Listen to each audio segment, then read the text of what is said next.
Hello, everyone. Welcome back to another episode. On this show, I'm known for some, pretty special intros.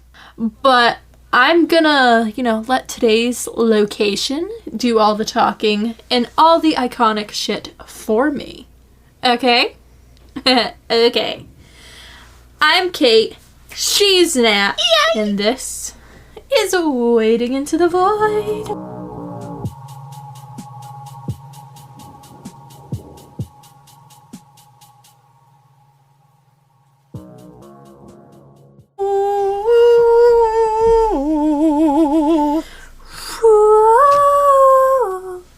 It's the fucking Call of Duty Zombies noise, I'm pretty sure. It's the fucking Hunger Games noise, you weirdo. What? No, it's not. Yeah. Da-da-da. I don't think that's right. I can't whistle, so. Wait. Wait, no, now we have to look this up. The Hunger Games noise. I guarantee you that's what You know what, you're probably right, but I also want to look up the Zombies song. Isn't that just like... Rawr! No, when you first it start. Is that they do. Oh. Plot twist, the Hunger Games ripped off the Call of Duty song. Song that From plays Zombies. at the beginning. Not the menu. And not the loading thing. Does anybody know what I'm talking about? I don't remember any, but... Is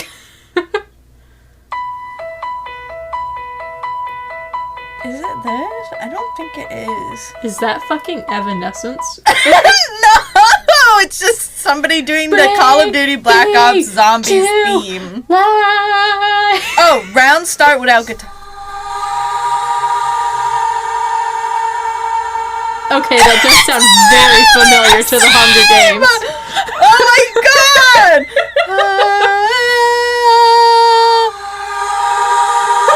I hate it. Okay. Usually there's like a guitar noise too. But yes, that's what I was doing! I don't remember the Hunger Games noise off the top of my head. Look it up right now. Okay. Now we have to compare it because... We do. Okay. What other way is there to start an episode? So it's the Mockingjay noise, right? Yes. Mockingjay whistle. Here, watch this.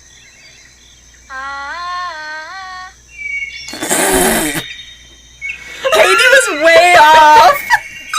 That's great. No, I'm talking of the Hang on. the one that plays like over the titles. You know what? They are pretty similar. They must be the same keys or something. I don't know. Oh, that might be what it is, yeah. Because I'm like, no, I'm not talking about Rue going, I'm like, I'm talking about the... No, they're pretty similar, actually. They are. Now that we have that debate settled, Yeah. it's a Katie hosted app. Yes. And dare I say, it's a good one. Oh, it will be, because I know what it is ahead of time. She does! I couldn't contain the excitement. Yay! But hints aside, today we're talking about debatably one of the most horrific and currently unhinged locations in the entire world. Yes. The Paris Catacombs! As above, so below, bitch! Woo, woo, woo! Which we're actually going to talk about in the episode. Good! I love that movie. Because it's not me without a pop culture reference. I love it. So- I love it. Dante's Inferno, As Above, So Below. Love it, love it, love it. Yes! But before we hop into it, I wanted to take a second and wish everyone a happy Women's History Month. And International Women's Day! Yes! Bitch! Because that's the day we're recording this. And it'll be out tomorrow. Yeah! I know myself and Nat wouldn't be who we are today, hell, doing what we are today, without the amazing women who came before us to pave the way. So I would feel remiss not to say anything. Thank you, Mom, for opening your legs so that I may exist. Love you. Thank you to both of our mothers for quite literally putting their lives on the line for That's us. true. Both of our parents, both of our moms share, like, death stories, right?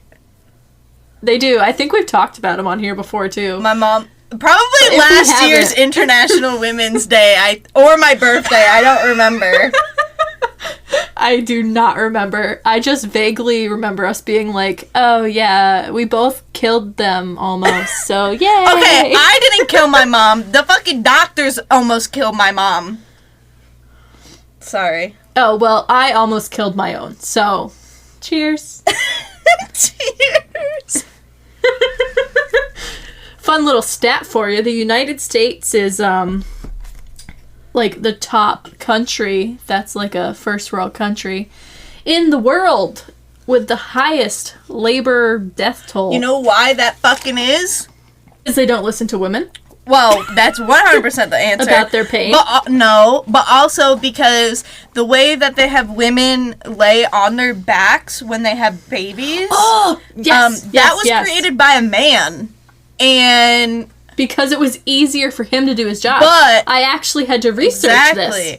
And a lot of people who can afford to have midwives, because midwives aren't covered by insurance in most places, which is ridiculous. Most people who have midwives, they're on their hands and knees when they have a baby, and it is, from what I've heard, so much easier. Or they do some type of a water birth, which is also what I've heard so much easier. And it's disgusting that you can't get a midwife with your insurance. Agreed. I had to do research for that when I had to take an African history course. Yep. There was a whole section on, like, birthing practices, oddly enough, because midwives were essentially the first form of practice doctor in many parts of Africa. Yeah. So they would go around, they'd essentially have, like, this traveling pact of midwives that would just go from, like, place to place, like, each week or something. And they would just deliver as many babies as they could while they were there, and then they'd get out. But the one thing that they stressed was that when Christianity came in and they were basically forcing them into the Christian religion, they made them change their practices from something that had been working for hundreds of years for many of these women to something that made it much easier for, like, a male doctor to perform the delivery. But also, if you look at the rates of women who have to get, like, sutures from their asshole to their vagina because of the way that they're tearing in that position is disgusting.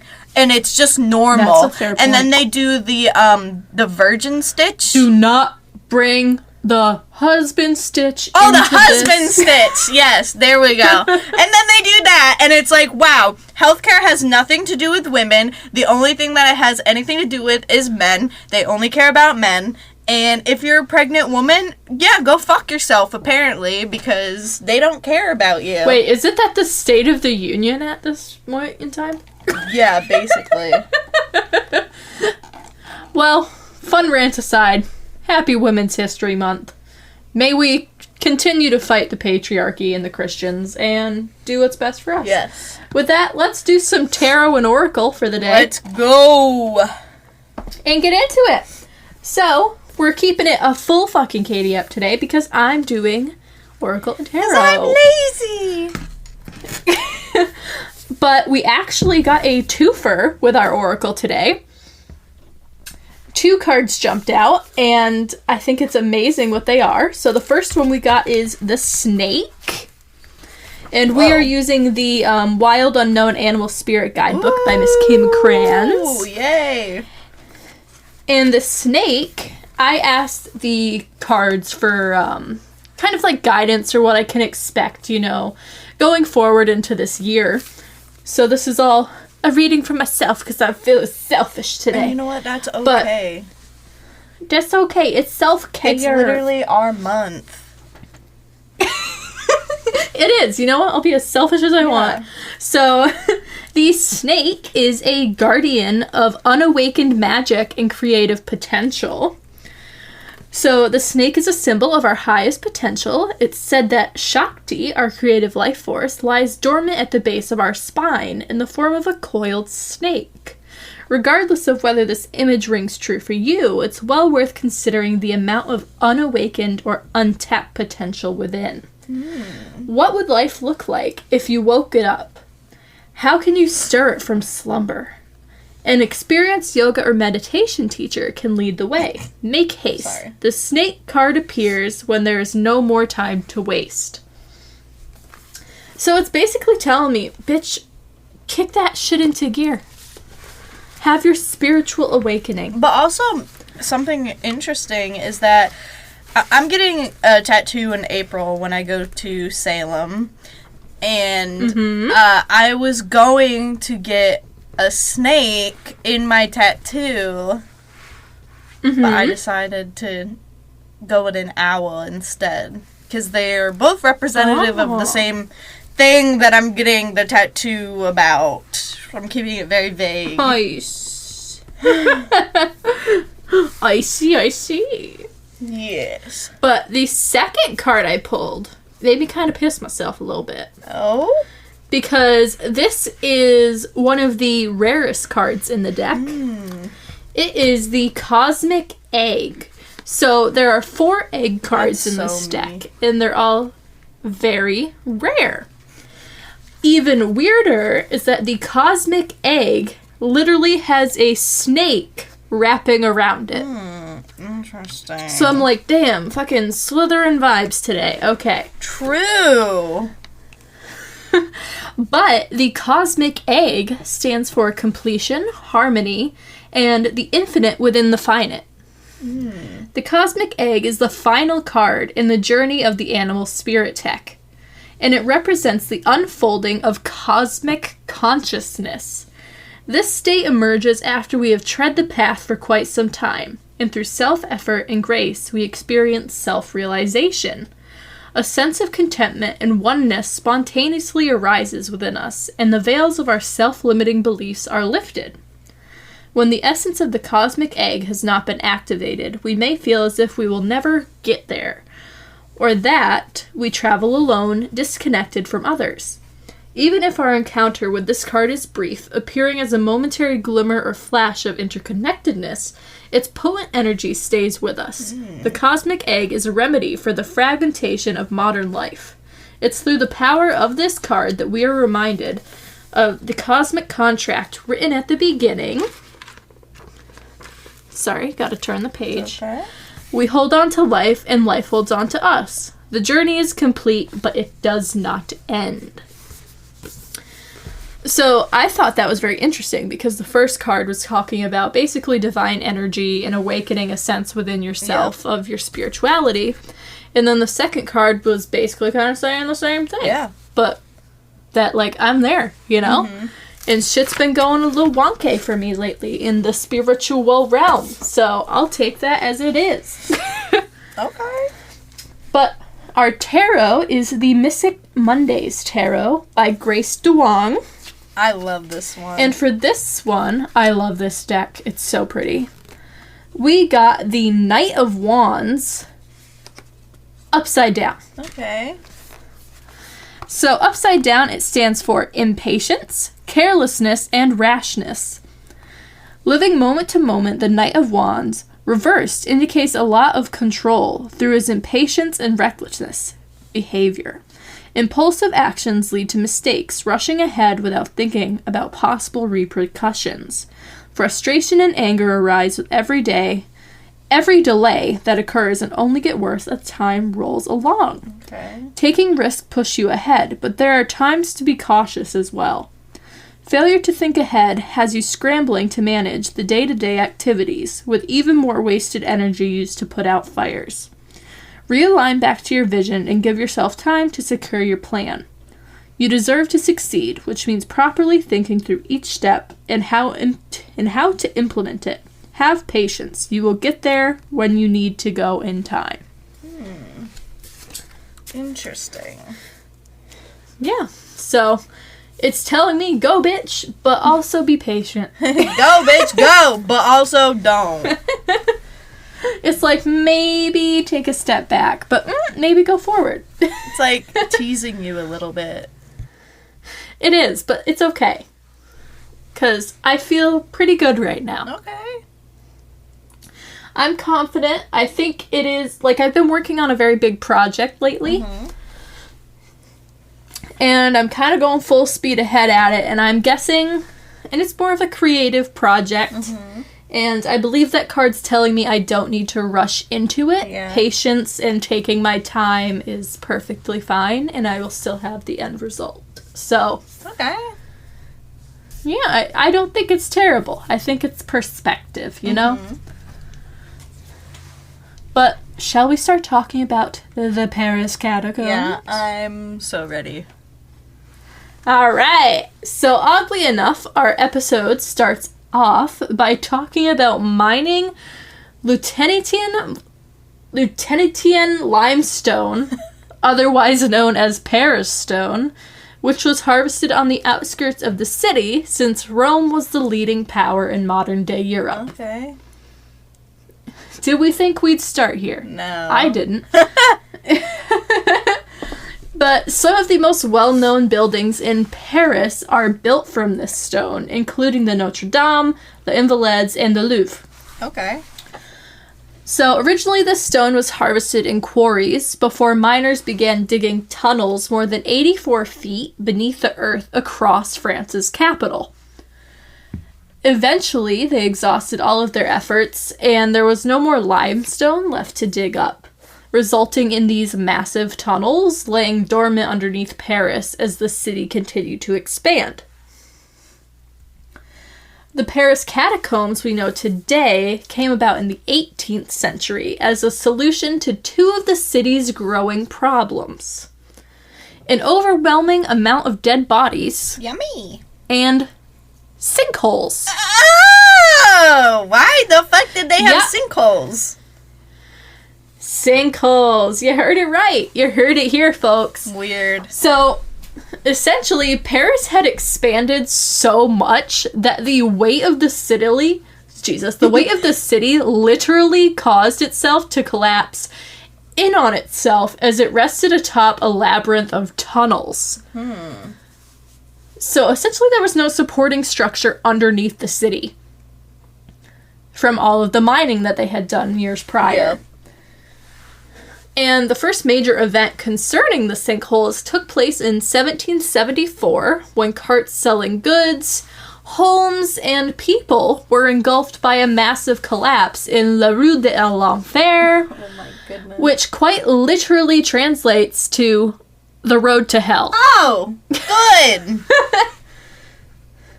However, over the next 3 years, numerous more sinkholes opened up and an outcry by the public.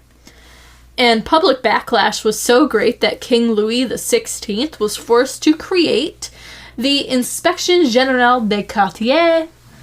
Okay, how the fuck were there 16 of them? Huh? How the fuck were there 16 Louis? Oh, okay. I was like, 16 of what? Why? Sinkholes? I don't know if there was that many. Unoriginal. So, how the naming structure went about was essentially someone would be born, right? Yeah. The son to King Henry VIII, we'll say. Yep. Just to give an example. When that person came into power upon the death of the current monarch, they then went about choosing a Christian name for themselves. Oh! They usually weren't actually named. Like, what the fuck were we talking about before with the popes or whatever? The Dionysus So it's the same situation. Episode? Yeah. Okay. So, basically they just picked their name, and they found that Louis was, like, a strong name of strong kings. So they were like, yes, I too will be Louis. That's so boring. Yeah, but he was forced to create a new position within the government called the Inspection Générale des Quartiers, and it was filmed by Général des Quartiers. Okay.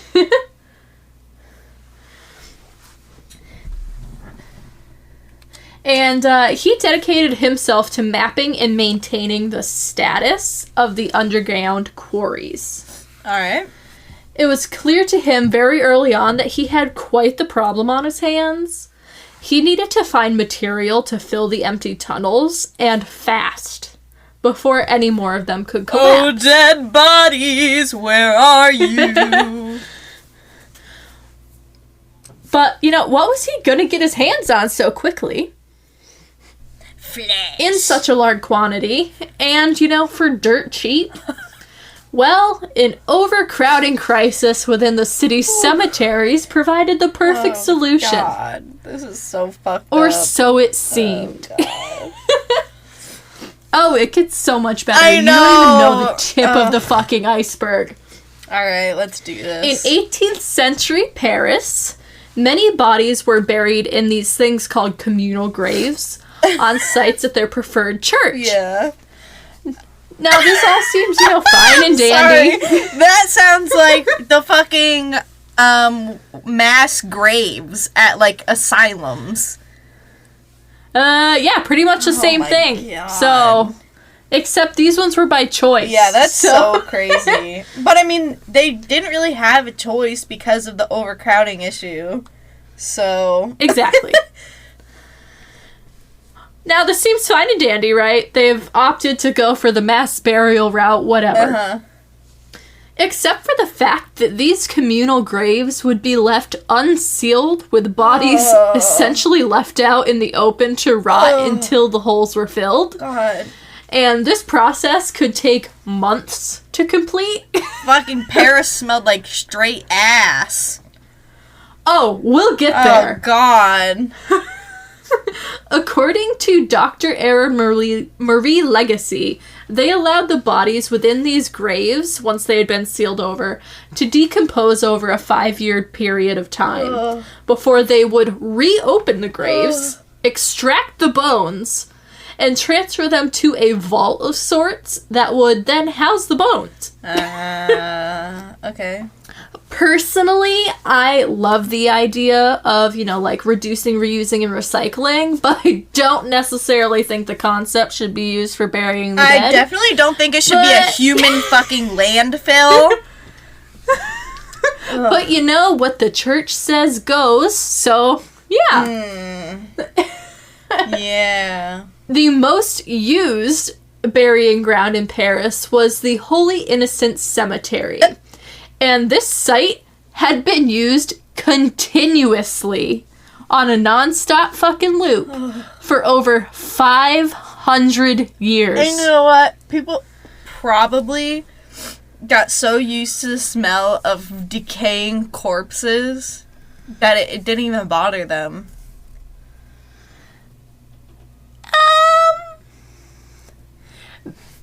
Okay, now I'd imagine everyone listening is saying, what the fuck? Yeah. But by the late 1700s, Paris had become incredibly overpopulated, and it's still the 1700s, so people are dying a lot. Uh-huh. Very quickly, of many different things. So much that 1/10 of the city's population was being buried at the Holy Innocents Cemetery each year. Damn. Bodies began to stack on top of each other at an increased pace until they were piling up on the border of the market where people had to do their fucking shopping. Oh, wonderful. Are you ready? Yeah. According to some historians, the smell of the dead poisoned the scent of the city, and the chemicals being excreted from the bodies actually soured milk and wine that was stored close by. And that makes sense. And that's so disgusting. Isn't it fucking nasty? That's so gross. You would think people would be like, huh, maybe we shouldn't fucking live here. Oh, that's a good idea. This, combined with the rise in concern for overall sanitation, created an unmeasurable problem for the Catholic Church. Oh. But it wasn't until 1780, Oh. 1780. Oh my god. When those living on the Rue de la Lingerie began complaining of respiratory issues. Oh, goody. Vomiting and delirium. That a royal ordinance declared that the burial situation in the city posed a threat. Wow. It took them that long? It gets even better. Oh. Apparently, after an investigation of the Rue de la Lingerie, it was found that gases from decomposing bodies, next door at the fucking Holy Innocents Cemetery, the gases from decomposing bodies had broken through cellular walls and risen to the ground floor of more than 3 homes. Oh my god. So these people were not breathing in oxygen. They're just breathing in the fucking chemicals of the dead. So, yum. Yeah, you thought the Paris Catacombs were bad enough just, as what they are. But the history behind them so much better. Mm-hmm. December 1785 marked a turning point for Paris. Inspection General de la Quartiers and the Catholic Church found a solution to both of their problems. The underground tunnels we now call the Paris Catacombs. Mm-hmm. In the dead of night, droves of workers began exhuming the bones and bodies buried beneath Holy Innocents Cemetery, where they were then carted off to their new resting place. And they did this in the dead of night, so the public did not have to witness them taking thousands upon thousands of dead people This is so and carting them across the street. Don't they say, like, don't fucking move bodies after they've been buried. You're disturbing their fucking souls. Paris literally said, fuck you and fuck that. I'm gonna do what I want. Because these shit stanky and we're killing ourselves because we're dumb as fuck. Paris, the city of love and stenches, apparently. Paris, the city of fucking rotting dead corpses. Yeah, pretty much. It wasn't until April 7th, 1786 that the Paris Municipal Ossuary, as the catacombs were officially named, were officially consecrated. So it was finally decreed that, they're the catacombs now. Yep. Everything was going, great. They were transporting the bodies, doing the deed. Up until 1789, when the French Revolution began. Throughout the war, and after bodies began piling up again, Oh my god. Paris decided to save themselves the struggle of burying and unburying the dead, and opted to just start, piling them one on top of the other in the catacombs instead. Yep. This is when the tunnels gained a new nickname, the Empire of the Dead. And this is, how it kind of got to the way that it looks, right? In the catacombs. Because Yes. they're literally stacking bodies on top of each other. Mm-hmm. That's pretty much exactly how it happened. And that's why the walls are literal bones. Basically. Yeah, I'm gonna talk about the walls a tiny bit, in a sense, in just a short amount of time. Mm-hmm. And you're literally gonna have your mind fucking blown about what I tell you. Alright, I'm ready. So, as we essentially pointed out before, the catacombs are one mass grave. Mm-hmm. And this is because there are literally no headstones or grave markers of any kind within the tunnels. Yeah. But I will say there is one thing that I do love about them. Okay. And you're like, Katie, how can you love anything about, essentially a mass burial site? Mm-hmm. And I say it's perfectly expressed in this quote by Dr. Legacy, who we mentioned earlier. Mm-hmm. And she said, the catacombs are a space of equality. You have the bones of nobles next to a pauper, and you can't tell the difference. That's true. So I'm like, okay, so at least somebody who had nothing is not being treated any differently than, King Louis the 15th. And when you know it what comes I mean? down to it, yeah, basically they were like, who the fuck cares we need to get rid of any decaying body. So when you're dead, you're no better than the person next door to you. Like... Which I really love, because that's essentially, I believe, what started the French Revolution, was the public and the gentry were basically just like, yeah, no, you're living such a lavish life, you're not supporting us at all, we're finally fighting back, we're taking back the government. And I think that's kind of like a perfect resolution to, like, wrap that whole thing up. But Nat, I have a question for you now.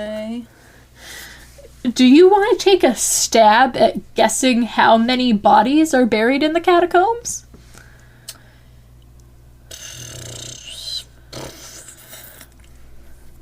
Like 6 million. Is that too much? Dead on. It's really? 6 million bodies they estimate being buried in the catacombs. You know, I'm a fucking genius.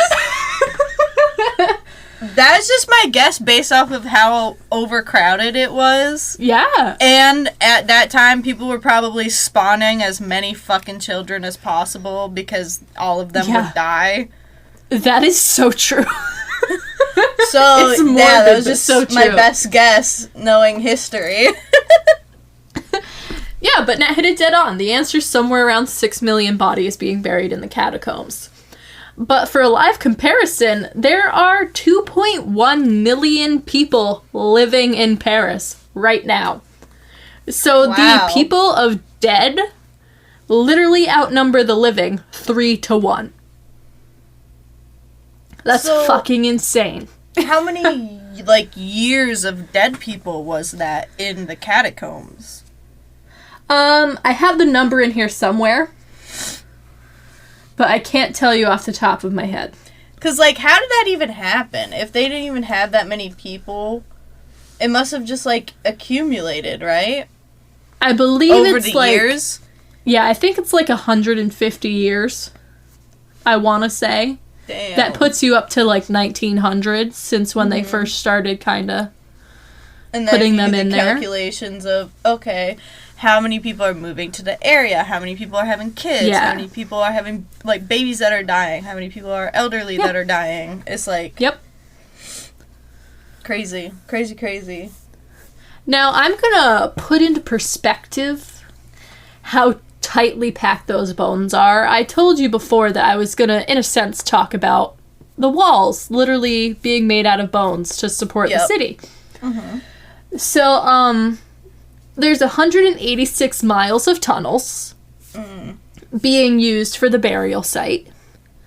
Wow. But those 6 million bodies are stacked in 1 mile of those 186 miles of tunnels. Wow. 6 million people in 1 mile. Wow. Yep. Imagine, so, here's my thing. Imagine if those people were living, and it was in one big, giant, mile-wide skyscraper. You wouldn't fit them. How tall There's no would that way. skyscraper have to be? It would go to the fucking moon. Pretty much, yeah. That's crazy. Like, when I found out that fact, it honestly blew my mind. I was just like, how the fuck? That's crazy. Because there's 2.1 million people living in the entirety of the city in Paris, but there's 6 million people stacked on top of each other just in 1 jammed mile. into one spot. Which, I mean, that goes to show just how covert they were trying... Covert and, like, quickly, probably, they were trying to do this shit. Because they could have spanned it out throughout the, like, entirety of the tunnels. But they went into this 1 mile-long spot and got that shit done as quick as possible, from what it seems like, overnight and stuff. Yeah, so if any of you listening need a random fucking fact to share with anyone you know, there it is. Yeah. There's 6 million dead people in 1 mile in the Paris catacombs. Underneath the city of Paris. But That's now you're so asking yourself, disturbing. what the hell did they do with those remaining 185 miles? Yeah. Right? Well, throughout history, they've been used as beer storage, That's a what I was bomb raid thinking. shelter, Oh. a meeting place for the French resistance during World War II, and, oddly enough, as a mushroom farm. That makes the most sense, actually. That's the Underground, perfect, cold, damp place. That's Perfect literally for a the mushroom perfect farm. climate for a mushroom. With that last fact, I say it's time to get into the weird shit Yep. that's happening in the catacombs. Then we'll talk spooky. Good? All right. Good. Since 1955, it has actually been illegal to enter the catacombs without authorization from the Parisian government. Oh. Nonetheless, there are always people who break the rules, including those known as cataphiles. These people choose to descend into the darkness and explore the hidden world beneath the city of Paris. And, I won't lie, my nosiness would probably get the better of me probably at least once. Oh, yeah, 100% me too. Right? 'Cause I'd be would like, probably... I need to know. Yeah. In response to this, because, like we just said, people want to know. There's just this weird general interest around something so macabre as the Paris Catacombs. Yep. But in a response, the Paris Police Department created a branch dubbed the Cataflix by the locals to patrol beneath the city streets. Okay. So there is a division of the Paris Police Department that their sole job is patrolling the fucking catacombs. that and would be a tunnels beneath scary Paris. job. Right? Can you I would imagine? poop my pants. I hope they get paid very well. I would hope so too. Knowing what goes on down there, yeah. Yeah. Now we're going to kind of talk about a couple of the things they've discovered over the years. The very weird, disturbing, and kind of fun things, all very different. Yes. That's perfect. That's a great way to That's a describe it. perfect description. Weird as shit, some kind of cool, some very scary. I would say this first one's a mix of all of them. Oh, okay. In 2004, these officers uncovered an illegal underground cinema, complete with a projector, seats, and actual movie posters. What the fuck? At this same time, they also found a bar seemingly frozen in time. They estimate that it's probably from, the 1920s-ish. That's sick. And it was fully stocked with bottles of alcohol dating back decades, as well as tables and chairs. Wow. On top of that, explorers and police have found a vast gallery of graffiti spanning centuries and encompassing a variety of styles and messages. So this is basically like a living gallery. That's cool. In the city of the dead, basically.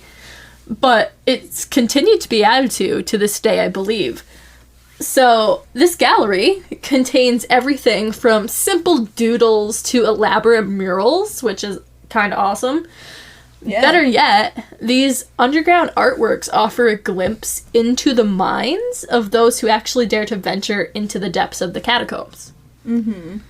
But why go into the catacombs to attend a movie, visit a bar, or participate in a live art gallery? Well... Some speculate that it's actually the anonymity of the underground, a place where one can leave their mark or be 100% themselves without fear of judgment or repercussions.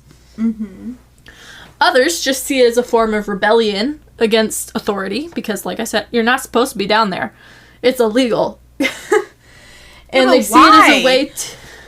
Because it's dangerous.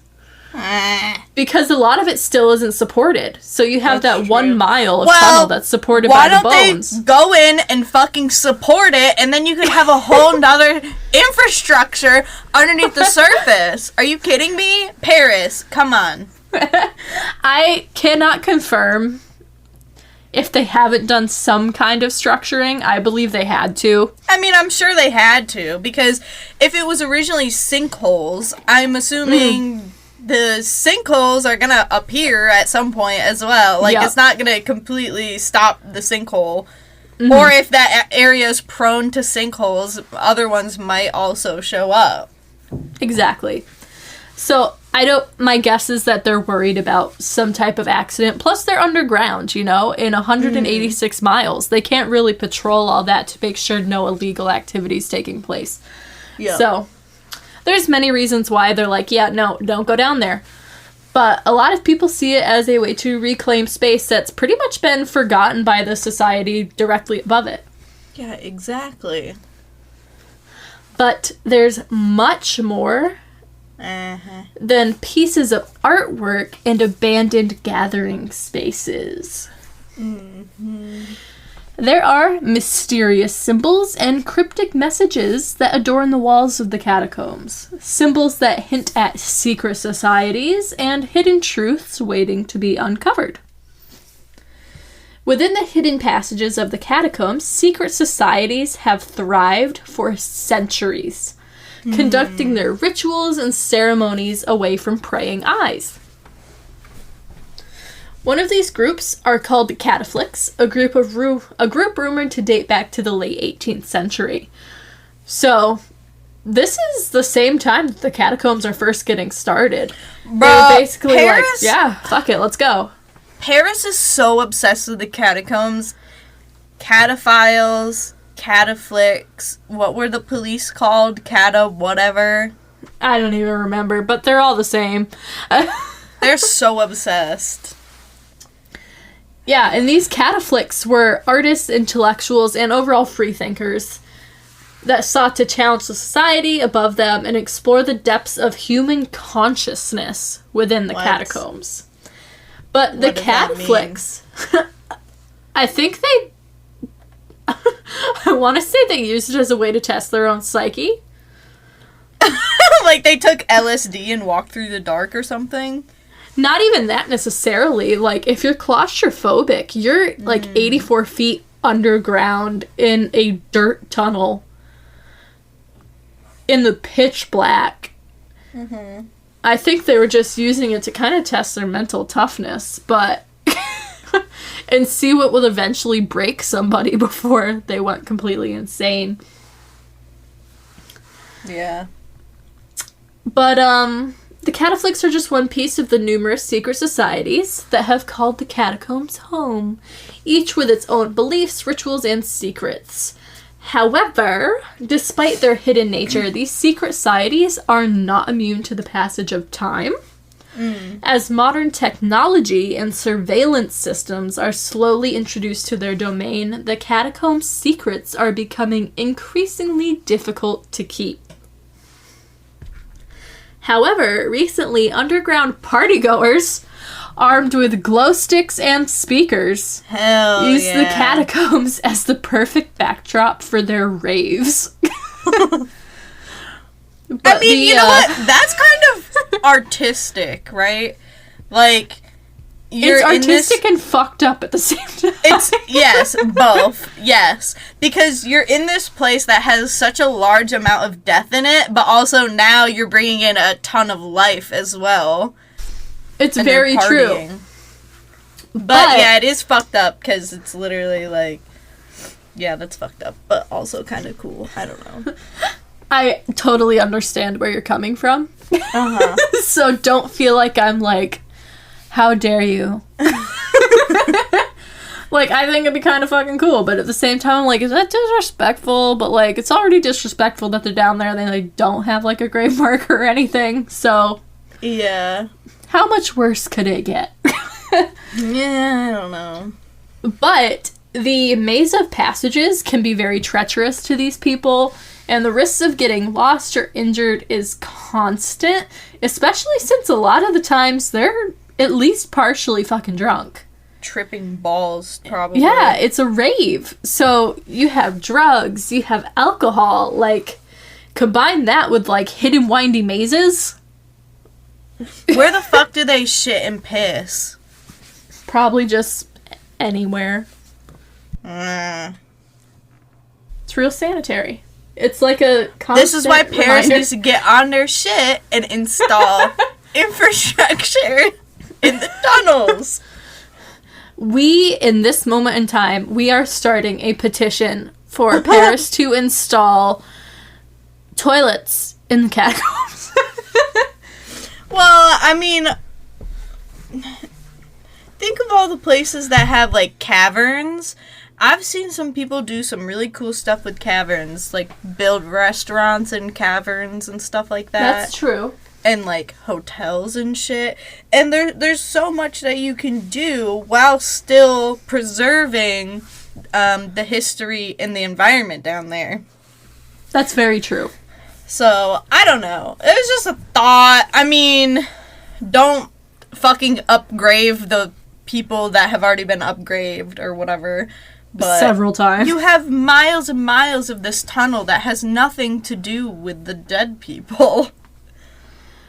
Honestly, even if they turned it into, like, a crypt of sorts, Yeah. like, similar to how, New Orleans does with their raised cemeteries, or in Los Angeles, where they have their cemeteries where they're kind of like, it's gonna sound terrible, but like mailboxes. When people get cremated, and it's like just a gigantic wall that holds people's ashes, because it's more, safe spacing? Mm-hmm. So even if they did kind of something like that down there, you know, kind of pay tribute to the history a little bit and bring in the new as well. But for those who dare to venture into the depths of the catacombs and the remaining tunnels, the rewards are usually worth the risk. But the underground partygoers should be the least of people's worries. Yeah. And I think Natalie's expecting me to talk about the cannibals. Yes, please. But I tried to find information. I shit you not, I could find no fucking information. Are you kidding me? Well, So I don't know if it's like a rumor. it might be a rumor. It might be But a rumor created to scare people out of the catacombs. That is true. But essentially, I was hoping when I was going into this, we'd all heard the thing about, oh, there's cannibalistic killers in the catacombs. I couldn't fucking find anything. So I'm sorry. But the catacombs are scary enough without adding that on top of it. But what I am going to talk about are the restless souls of those whose bones now rest within the catacombs' walls, and how they continue to wander the corridors. One of the most infamous tales of haunting in the catacombs is that of a figure known as the Watcher. According to legend, the Watcher is a hooded figure who roams the tunnels, keeping a silent vigil over the bones of the dead. Some claim to have seen glimpses of him in the shadows and report that his eyes glow with an unnatural light. But the Watcher isn't alone. There are countless other stories and ghostly apparitions, mysterious voices, and unexplained phenomena experienced by those who dare to enter the catacombs, especially after dark. But what other stories are there? Well, I have two. Okay. Two very serious, more well-known ones, right? But what are they? One story is about an uncovered video camera, and this might sound familiar as we get into it. In the early 1990s, a group of cataphiles stumbled upon an abandoned yet still operational video camera. Curiosity piqued, they played back the footage, only to be met with a horrific scene. Disturbing noises filled the audio as they watched a man who appeared disoriented and lost, documenting his journey through the tunnels. As the minutes passed, it became apparent that the man's sanity was slipping away in the oppressive darkness of the catacombs. Eventually, the man's desperation hit a breaking point. and the camera captured his final moments, abruptly ending as he frantically dropped the camera to the ground. To this day, the identity of the man remains a mystery, and whether he managed to escape the catacombs alive remains unknown. And it's been said that this tragic incident served as the main inspiration for the film As Above, So Below. So Below, which I really enjoyed. It sounds like Nat really enjoyed it. I love that movie. If you haven't seen it, go give it a watch. It's really, really good. My final tale is that of Philibert Aspert. Okay. Very French name. During the French Revolution, Philibert served as a doorman at the Val de Grace Hospital. The story goes that one day he was tasked with retrieving a particular liquor from a cellar within the Paris Catacombs, which I told you before that they used it to store beer and other forms of alcohol. He navigated the passages alone, his path lit only by a single candle. No electricity. It didn't take long for him to become disoriented and lost in the pitch black darkness. Some people speculate that he was under the influence at the time as well, making his journey even more trying. But when his candle flickered out, Philibert found himself trapped in the impenetrable darkness, unable to find his way out. It wasn't until 11 years later that a group of cataphiles stumbled upon Philibert's remains within the catacombs.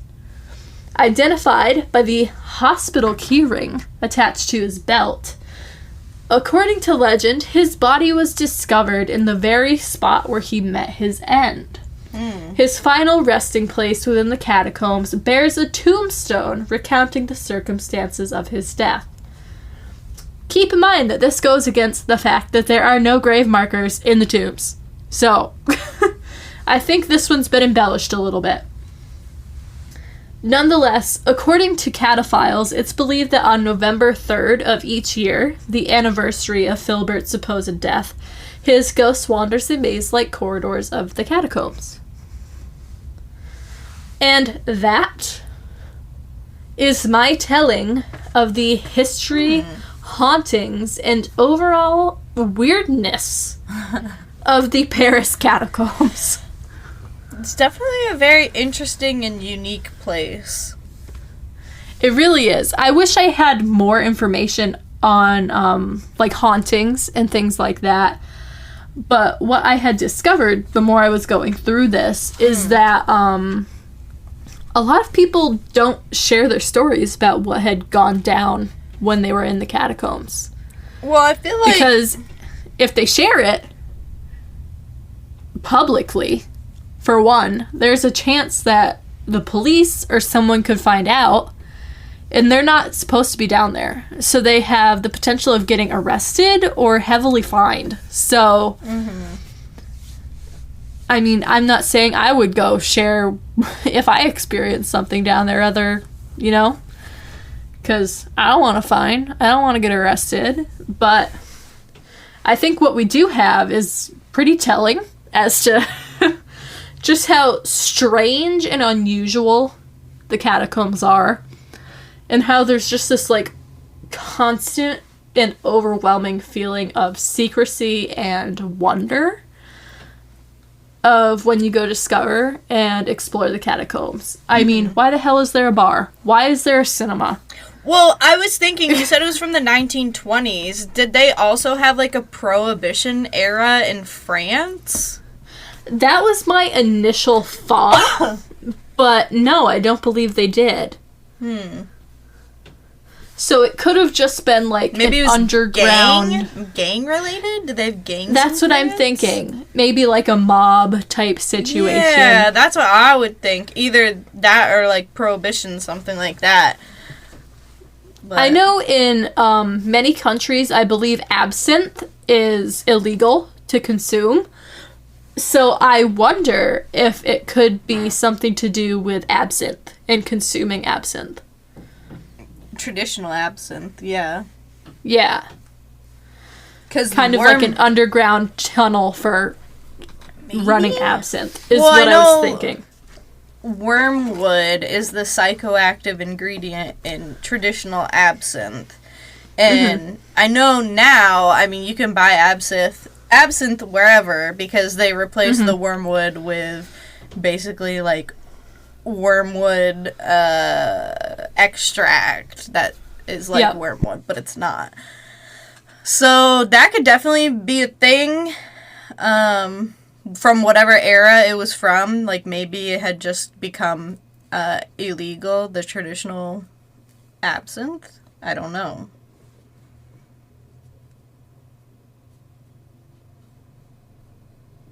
Yeah, so I just looked it up, and according to the Good Life of France, the headline that I was able to dig up is The History of Absinthe, the Once Forbidden Drink. So, the history of absinthe, the drink is known as the Green Fairy. It was banned for almost a century since it was believed to induce madness. So, that could be exactly what it was. Basically an underground railroad of sorts. Well, it's basically like Prohibition, but just with absinthe. Yeah, and pretty much. Since absinthe like makes you trip because of the wormwood or whatever, having cinema also down there while you're tripping was probably lit as fuck. Yeah, it looks like it was somewhere in the 1800s, which would line up perfectly with what we talked about. So, yeah, that would explain that. Okay. Yeah, but that's what I got. I hope you enjoyed it, the little weirdness of it. And if you want some extra spooky, now's the perfect time to go watch As Above, So Below. Yes, definitely.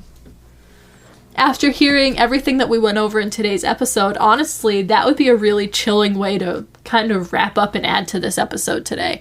After knowing the actual history about how much is in the catacombs, you know, adding that on top of it would kind of be perfect. Yeah, turn the lights off. Might have to do it. Is it still on Netflix? I don't know. But you guys could check it out. Yeah, I say do it. And with that, I'll wrap up today's episode. Alright. If you want more Wading Into the Void, find us on social media. We're on Facebook and Instagram at Wading Into the Void. And I am honestly going to make an effort to start posting more frequently. Maybe Nat can share some memes or something on the stories. I just have to remember to like go into that account. Because whenever I do, I end up posting a bunch of shit. And then I'm just like, I forgot. Majority Twilight memes, too. Which that's because they're funny as hell. And we talk about fucking Twilight, and specifically Jasper, so much on this fucking show. Oh, here's a shameless plug for our Instagram. Oh, yeah. When we were at Paracon, we got a little tipsy after day one, and we thought in our drunkenness that it would be the perfect time to recreate the paper cut scene from New Moon. And it's amazing. Cinematic gold, in my professional opinion. So, Jackson Rathborn, if you ever want to reach out to us about doing Oh my god. a combo episode or something, please do. But yeah, that's how we're gonna leave it today, guys. Thanks for tuning in. Thanks for listening to me ramble on about the catacombs. And definitely watch As Above, So Below. Yes, definitely. Paper cut. Bye, everyone. Bye.